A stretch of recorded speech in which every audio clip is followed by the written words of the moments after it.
My name is Vanessa, and I'm a registered social worker working in ICCMW, Integrated Center for Community Mental Wellness. Thank you, Vanessa Yu, for doing the interview with us.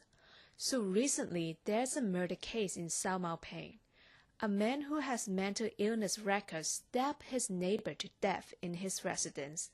And actually, in the past year, there have been a few similar cases like this in Hong Kong, all relating to violent attack launched by mentally ill outpatients. So as a social worker, is this such a surprise for you to hear about the tragedy in Sao Mau Ping? Tragedy always happened in the past few years, especially under the situation like now, the resources is really insufficient, especially in the mental health field. After the patient have been discharged from the psychiatric hospital, they will normally receive services from the medical social worker or the ICCMW, which is the place that I'm working on it.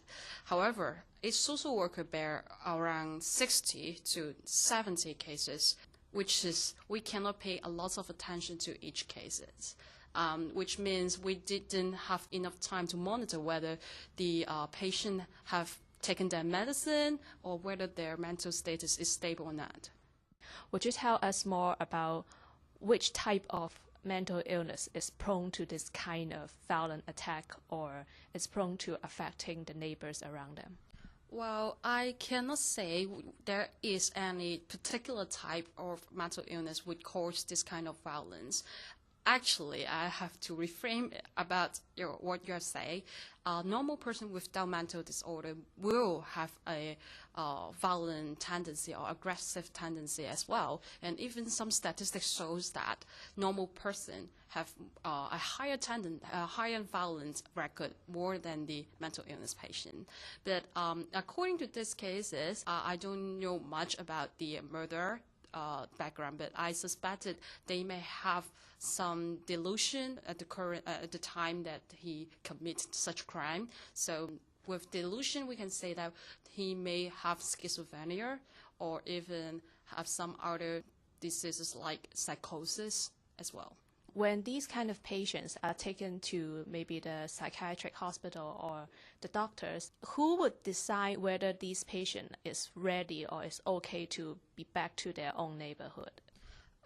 Normally, the psychiatrist in the hospital would be responsible for deciding whether the patient would be allowed to be discharged from the psychiatric hospital. It depends on a few criteria, which mainly decided on his medicine taking habits, his recognition of whether he got a mental illness, his awareness of his mental status, as well as the family support and the support available around the patients. So actually, it is the common practice in the whole world as well. So do you think the lack of resources to take care of these mentally ill patients is the cause for this kind of tragedy? I am not sure about that. It may be one of the factors which contribute to the tragedy, especially when this person already have mental illness record, which means he have a social worker following up his case. There's as a social worker, I have experienced that the patients, especially in the community, which they have many different kinds of skills, hiding whether they have taken their medicine accordingly. So as a social worker having so many cases on hand, it seems impossible for us to track whether the patient have taken their medicine on time or not.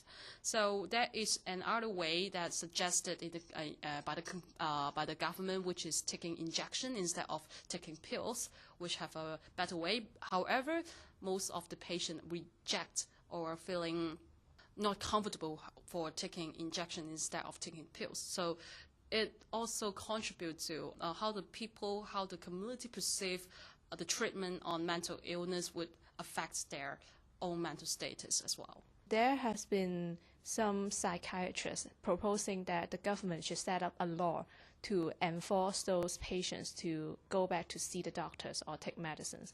Do you think that is an effective suggestion to help with the problem? It may be effective. However, there is also many shortcomings considering the human rights, or we are hoping as a social worker, we hope the patient himself can voluntarily take the treatment because we treat them as a human, not a object or not as something that just following orders. We want them to aware their mental status, and then we help them to recover from their mental illness instead of giving orders that you have to do this, we have to do this, which really have some contradiction to what we believe, which is the patient's autonomy in deciding their recovery journey. Thank you, Vanessa, for giving us the insight.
Okay, so let's say there is a patient who is determined to recover from his or her mental illness, but after maybe 10 or 20 years, the illness is coming back. Do you think is that a common thing to happen to mentally ill patient, and how can we better prevent these kind of The things? status that you have just mentioned, we have a word called relapse, which is really common in different kinds of mental illness, including mood disorder or even schizophrenia or the bipolar disorder, which is the severe mental illness, rather severe mental illness that we have mentioned. This is rather common. We have encountered different kinds of stress, different kind of incident in our life that we cannot control. If the patient encounters some kind of state that he or she cannot cope with, that there has a great chance for him or she to get relapse. So when the patient himself should also have taught some kind of stress relieving skills by the social worker as well as by the psychiatrist and the CP, the clinical psychologist as well. So he or she should know the ability to monitor he or she mental status as the caregivers or the neighbor beside you may notice some kind of differences. For example, he or she suddenly the personality suddenly changed. He or she maybe have a usually habit to go on jogging in the morning, but suddenly he didn't.